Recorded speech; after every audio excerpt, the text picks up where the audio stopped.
पदाब्ज दिव्यकरुणा सम्प्राप्त दीक्षाभरम् ज्ञानाब्धे परकालदेशिकमने संजात बोधोदय भारद्वाज कुलावतीर्णमनघं सुग्रीव दुर्गाधिपम् आचार्यं पुरुषोत्तमं गुरुवरं भूयोऽन्वहं संश्रये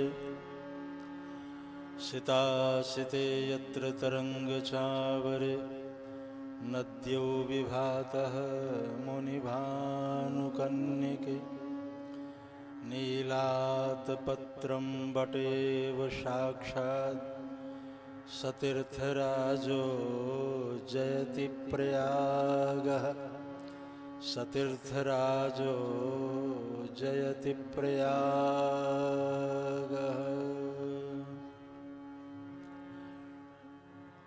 मुद मंगल में संत समाज,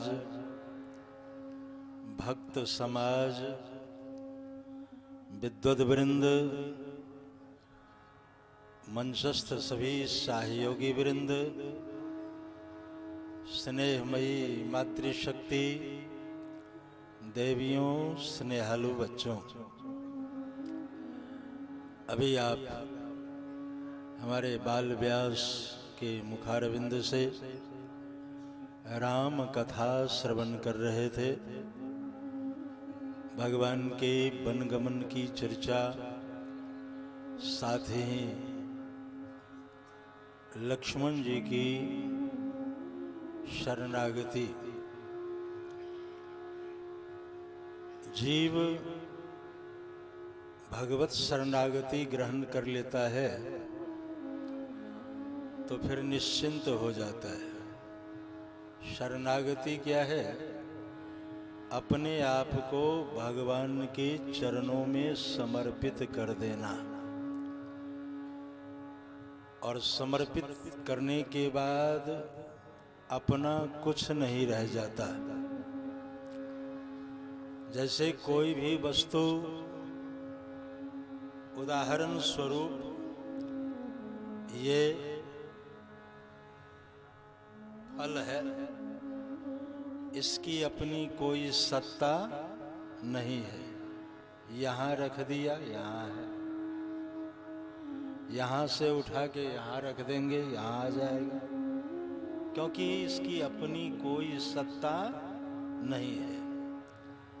इसी तरह जो शरणागत जीव होते हैं, उनकी अपनी कोई सत्ता नहीं होती। उनके मुख से एक ही शब्द निकलता है, जाहि विधि राखे राम ताहि विधि रही है। भगवान जैसे रखेंगे रह लेंगे। तो भगवान की शरण में जो जीव आ जाता है, क्योंकि भगवान ही शरण्य है और कोई शरण्य नहीं हो सकता। भगवान ही शरण्य है, अस्तु भगवान की शरण में आ जाना यही जन्म और जीवन का लाभ है। एक बार संसार की ओर दृष्टि जब डाला कबीरदास जी ने, तो कबीरदास जी को रोना आया। कबीरदास जी ने 2 पंक्ति में सारी बात लिख दी। कहते हैं, चलती चक्की देख के दिया कबीरा रोए। 2 पाटन के बीच में साबुत बचा न कोई। चलती चक्की चक्की क्या है? दिन रात। इस दिन रात की चक्की में सभी पीसे जा रहे हैं। चलती चक्की देख के दिया कबीरा रोए। रोना कि ये लोग जो पिस रहे हैं इनको कैसे उबारा जाए। खूब गंभीरता पूर्वक विचार किया तो निष्कर्ष यही निकला कि बचने की कोई उम्मीद नहीं है। ये दिन रात की चक्की में हर कोई पिसेगा, हर कोई पिस रहा है, आगे भी पिसेगा। उसी जगह कबीर के पुत्र जो है वो भी विराजमान थे। जैसे पिता की बात सुना तो कहा एक उपाय है, और बहुत सुंदर उपाय बताया। कहा चलती चक्की देख के हंसा कमाल ठठाए। कमाल नाम था, कबीर के पुत्र का नाम कमाल था। चलती चक्की देख के हंसा कमाल ठठाए। कील सहारे जो रहे सो कैसे पिस जाए। कहा चक्की में सभी दाने तो पिस जाते, लेकिन जो कील के सहारे रहता है वो बच जाता है। तो ये कील क्या है? ये है भगवान की चरणारविंद। जो भगवत चरणारविंदों का आश्रय ले लेता है, जो भगवत चरणाश्रित हो जाता है, अपने आप को भगवान की चरणों में समर्पित कर देता है।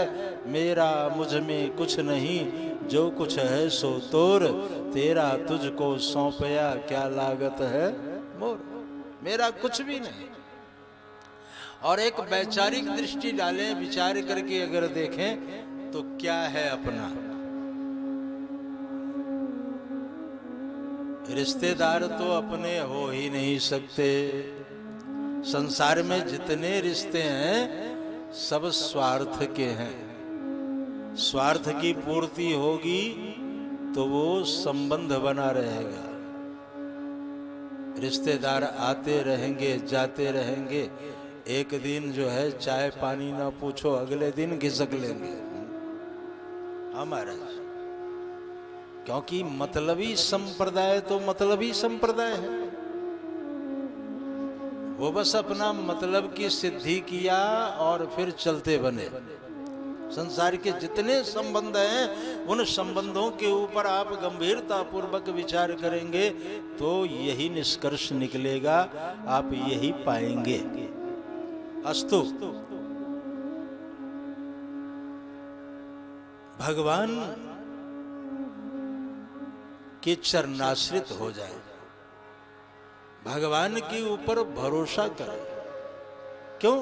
क्योंकि भगवान निस्वार्थ है, उनको आपसे कुछ नहीं चाहिए। आपसे कुछ नहीं चाहिए भगवान को। भगवान को अपना मानो। गुरु और गोविंद दो ही ऐसे हैं जिनको हम अपना कह सकते हैं। उनको कोई स्वार्थ नहीं है। वो निस्वार्थ जो है दया करते हैं, वो निस्वार्थ कृपा करते हैं महाराज। ये जो मानव शरीर प्राप्त हुआ है ये हमारे पुरुषार्थ का फल नहीं है, ये भगवत कृपा का प्रसाद है। रामायण में लिखा है, कब हुक करी करुणा नर देहि, देत ईश बिनु हेतु स्नेही देह धरे कर यह फल भाई भजिए राम सब काम विहाय। ये जो मानव शरीर है ये मेरी पुरुषार्थ का फल नहीं है, ये भगवत कृपा का प्रसाद है। आप यहां प्रश्न कर सकते हैं कि कोई भी किसी को कुछ देता है तो बदले में कुछ तो कुछ आशा करता ही है हर कोई। हम देवताओं को कुछ चढ़ाते हैं तो बदले में बहुत कुछ मांग लेते हैं। भाई देवता जो है हमने आपको दिया है, हमने आपके ऊपर फूल चढ़ाया है, हमने आपके ऊपर जल चढ़ाया है, फल चढ़ाया है, हमने आपकी सेवा की है, आपका अभिषेक किया है, तो उसके बदले में कुछ तो कुछ चाहिए। संसार की वस्तु नहीं तो कम से कम हमें आप आरोग्यता प्रदान करें, हमारा शरीर ही ठीक रहे, बस ऐसी ही कृपा कर दो। और कुछ नहीं तो शरीर के विषय में तो मांग ही लेते हैं कि हम स्वस्थ रहे महाराज, इतनी कृपा करो। तो भगवान ने जो ये शरीर दिया है मुफ्त में नहीं दिया है। हाँ, ये भी बात है, करुणा तो की है, करुणा करके दिया तो है, लेकिन कर्जा में दिया है। ये कर्जा है, कर्ज में नर्तन मिला है हमारे। ये नर्तन कर्ज में है, और कर्जा अगर हो तो ब्याज देनी होती है। ब्याज क्या है? ये ऐसा साहूकार है कि बस इसका नाम लेते रहो, ब्याज चुकता रहे। नाम संकीर्तन करते रहोगे तो ब्याज चुकता रहेगा, फिर वो कभी आपको परेशान नहीं करेगा। परेशानी तभी आती है जब हम नाम लेना बंद कर देते हैं, जब हम सुमिरन करना बंद कर देते हैं। कहा हनुमंत विपति प्रभु सोई, जब तब सुमिरन भजन न होई। विपत्ति और कहीं नहीं है, हमने भजन करना बंद कर दिया, विपत्ति आरंभ हो गई। अब भजन करते रहेंगे तो विपत्ति का क्या तात्पर्य? विपत्ति का तात्पर्य है कि साहूकार कोई न कोई जो है महाराज वारंट भेजेगा, कुछ न कुछ जो है कुछ न कुछ तो झटका लगाएगा, कोई न कोई रोग पैदा कर देगा, कोई न कोई व्याधि आपके पास पहुंचा देगा।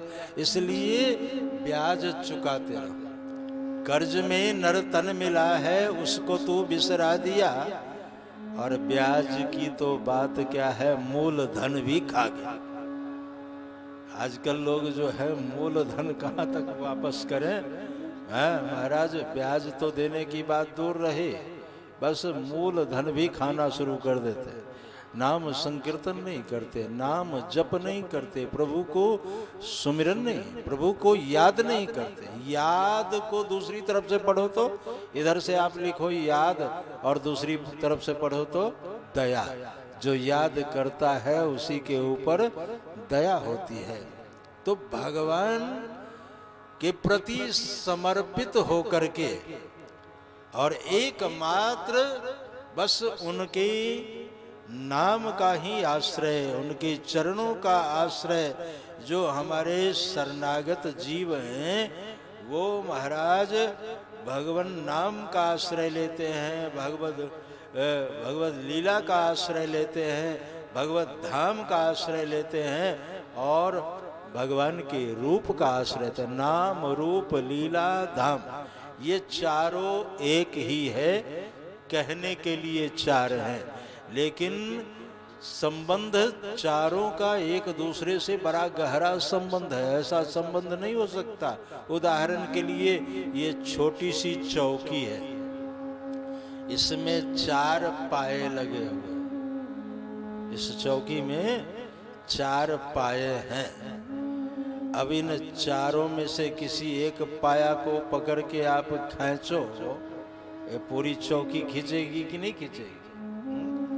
एक तरफ नाम का पाया है, एक तरफ रूप का पाया है, एक तरफ लीला का पाया है, एक तरफ धाम का पाया है।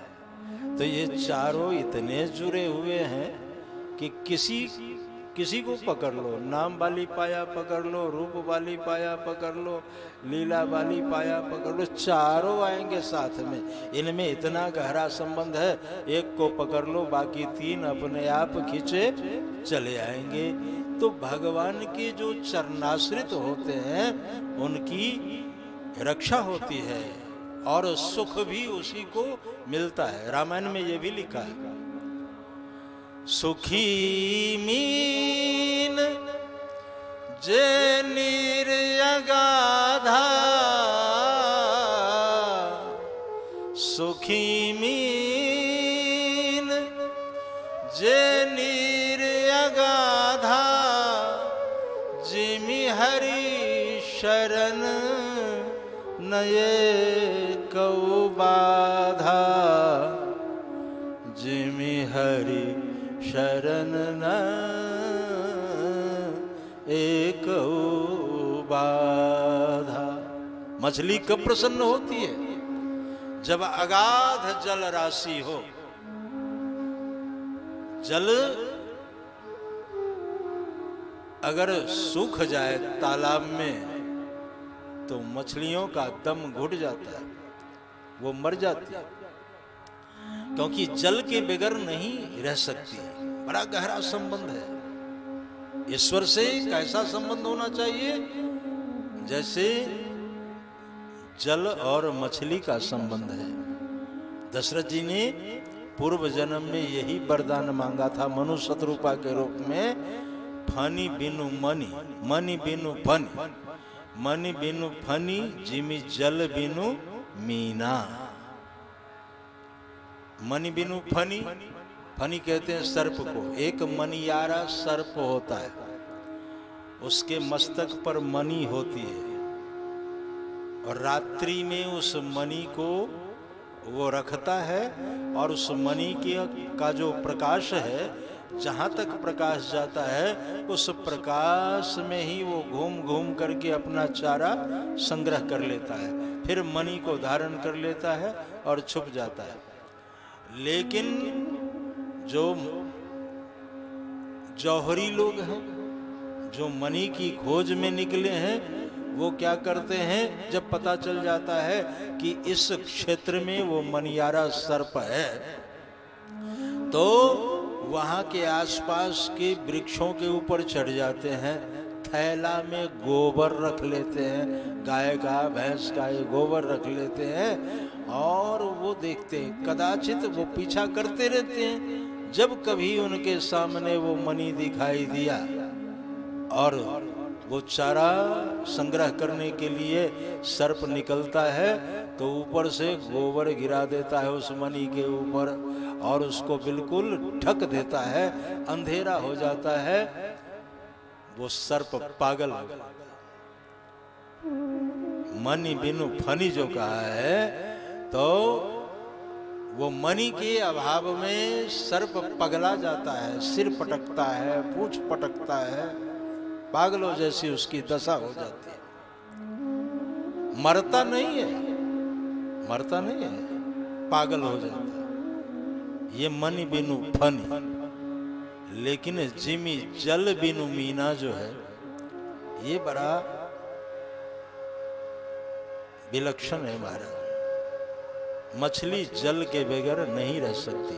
दशरथ जी के जीवन में दोनों दृश्य आए। पहली बार जब राम जी गए तो पागल जैसा रूप हो गया, पहली यात्रा में पागल जैसे हो गए।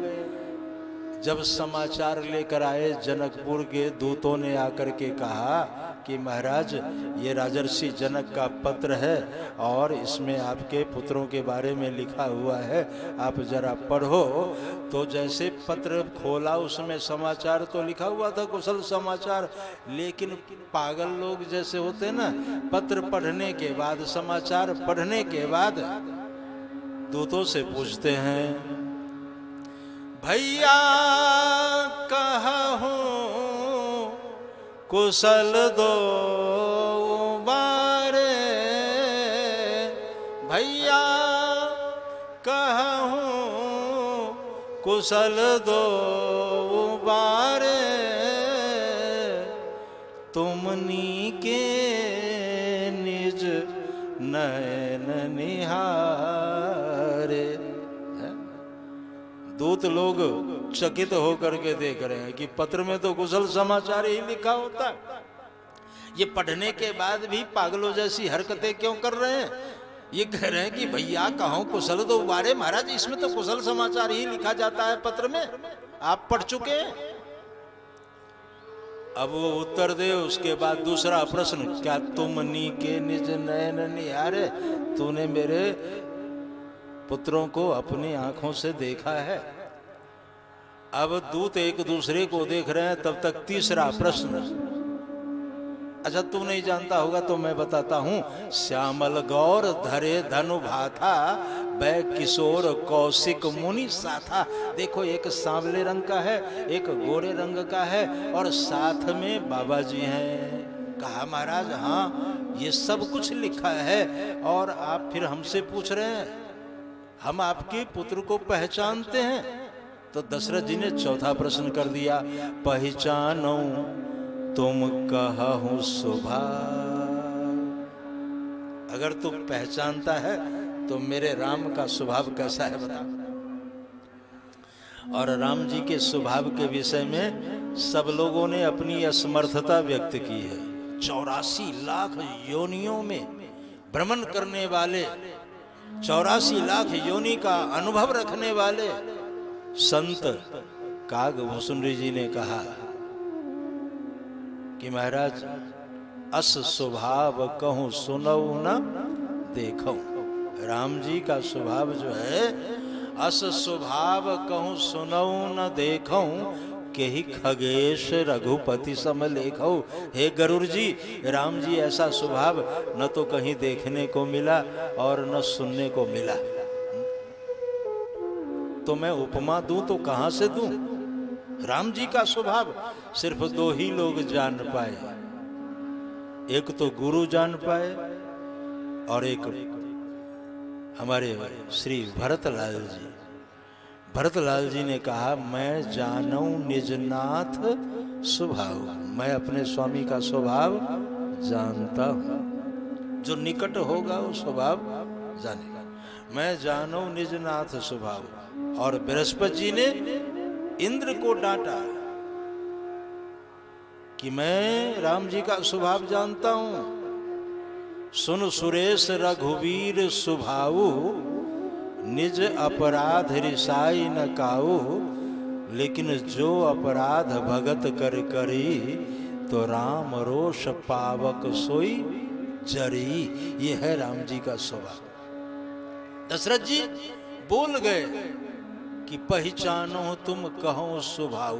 बड़ी लंबी गाथा है, मैं सिर्फ इतना कहना चाहता हूं कि पहली यात्रा में दशरथ जी की स्थिति फनी बिनु मनी बिनु फनी, जैसे मनी के अभाव में फनी की दशा हो जाती है पागलों जैसी, वैसे हो गए। लेकिन दूसरी यात्रा में जल बिनु मीना।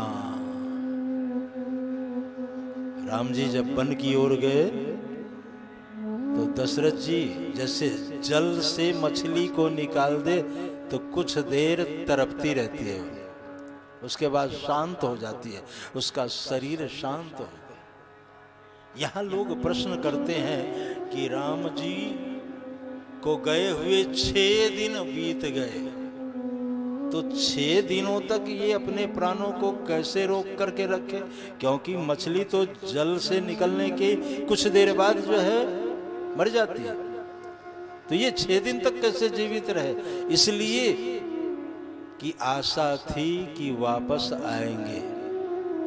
जब सुमंत जी का आगमन हुआ और सुमंत जी ने समाचार सुना दिया कि वो अब वापस नहीं आएंगे, वन की ओर चले गए, तो 6 बार यही चरितार्थ किया है कि हमें तो उसी समय जाना चाहिए जिस समय तुम अयोध्या से चले गए उसी समय मुझे मेरी यात्रा पूरी हो जानी चाहिए, मुझे शरीर पूरा कर लेनी चाहिए। लेकिन आशा में था, आज समाचार मिला तो बिल्कुल उसको चरितार्थ किया। जल बिनु मीना राम राम कहि राम कहि, राम राम कहि राम, इसमें 6 बार है। राम राम कहि राम कहि, राम राम कहि राम, तनु परिहर रघुवर विरह राव गए सुरधाम। तो ये जल बिनु मीना, तो मछली कब सुखी होती है? जब अगाध जल राशि हो। सुखी मीन जे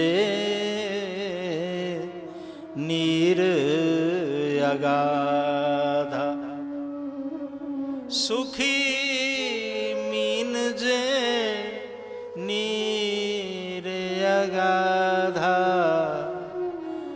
जिमि हरि शरण न एक बाधा।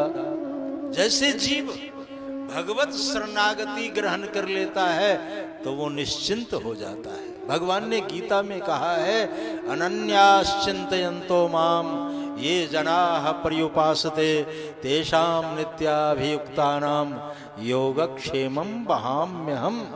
जो अनन्य आश्रित हो जाता है, अनन्याश्चिन्तयन्तो माम ये जनाः जो मेरे शरण में आ जाते हैं, किसी अन्य का आश्रय नहीं लेते, ऐसे शरणागत जीवों की मैं रक्षा करता हूं। लक्ष्मण जी ऐसे शरणागत हैं। अब सुन रहे थे, सबको त्याग दिया, मां को त्याग दिया, बंधुओं को त्याग दिया, यहां तक कि अपनी प्रिया का भी परित्याग कर दिया। सबको त्यागना सहज है, सरल है, लेकिन पत्नी का त्याग करना बड़ा कठिन है। क्यों? पत्नी किसे कहते हैं? जो हमेशा पति के ऊपर तनी रहे। अनुभवियों को अनुभव होगा, वो महाराज कभी पीछा नहीं छोड़ती है। आज के संदर्भ में कहूँ तो एक से एक कानून बनते जा रहे हैं। अब तो और पावर अधिक हो गया है देवियों का। जहाँ 3-5 किया गोविंदाय नमो नमः। तो महाराज, लेकिन इस साधक ने सबका त्याग किया, निंद का त्याग किया। बड़ा कठिन है। कई लोग तो कथा में भी नमस्कार करने लगते हैं और कभी कभी सामने वाले के पीठ में टक्कर भी मार देते हैं। तो आए थे हरिभजन को, होटल लगे, कपास झगड़ा भी हो जाता है। ये सारे खुराफात निंद के कारण है। आप चल रहे हैं, बस में जा रहे हैं, ट्रेन में जा रहे हैं, बगल में कोई बैठा है, जब तक वो जागृत अवस्था में है तब तक तो ठीक है। अगर कहीं सो गया तो सिर मार मार के आपको हरि बोल कर देगा और दुखी हो जाएंगे आप। तो चाहे बस में बगल वाला सो जाए, चाहे ट्रेन में बगल वाला सो जाए, हवाई जहाज में बगल वाला सो जाए, यद्यपि सारी व्यवस्था होती है, फिर भी कई लोग बड़े बेढंगे होते हैं। हाँ, सिर जो है सीट में ना सटा के बगल वाले के जो है मारते रहे। निंद सभी को आ जाती है। निंद के लिए लोग गोली खाते हैं। कईयों को बिना गोली खाए निंद ही नहीं आती। लेकिन देखो, ये तीर्थराज प्रयाग है, अगर किसी को गोली खाने की आदत पड़ गई है तो उसके लिए उपाय बताता हूँ। हाथ पांव धो करके आराम से जब सोने के लिए जाए तो अपनी शैया पर बैठ करके 11 बार इस मंत्र का जाप करे। या देवी सर्वभूतेषु निद्रारूपेण संस्थिता नमस्तस्यै नमस्तस्यै नमस्तस्यै नमो नमः। बड़ी बढ़िया निंदा है। हमारा गोली खाने की जरूरतें नहीं। हमारे शास्त्रों में तो सब उपाय है, लेकिन अब अगर अपनाए नहीं तो क्या करना, सीधे डॉक्टर के पास चले जाते।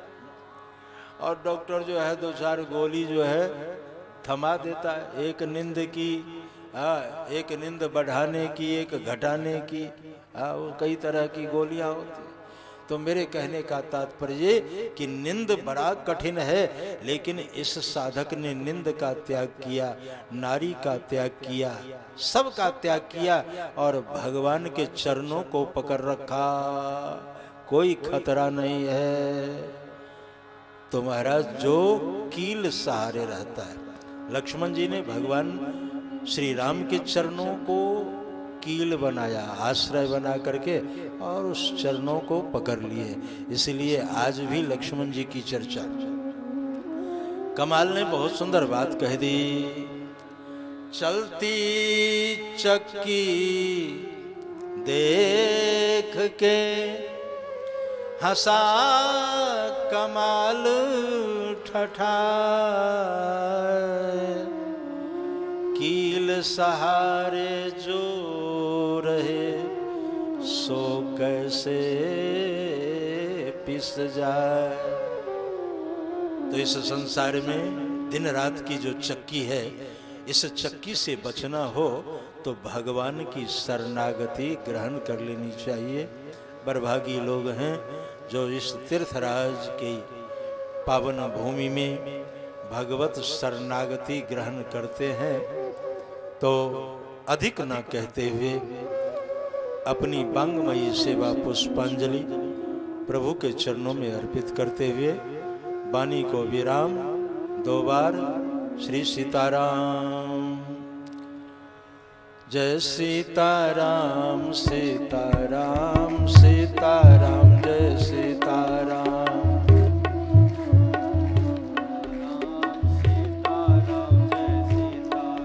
जय सीताराम सीताराम सीताराम, जय सीताराम। जय सीताराम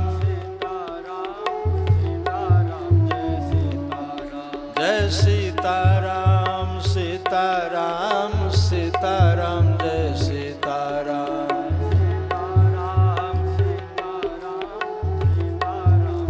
सीताराम जय सीताराम सीताराम सीताराम, जय सीताराम। सीताराम सीताराम सीताराम, जय सीताराम। स्टॉप। अब इधर मैं व्यवस्था संबंधी बात करूंगा, लाइव स्टॉप करो।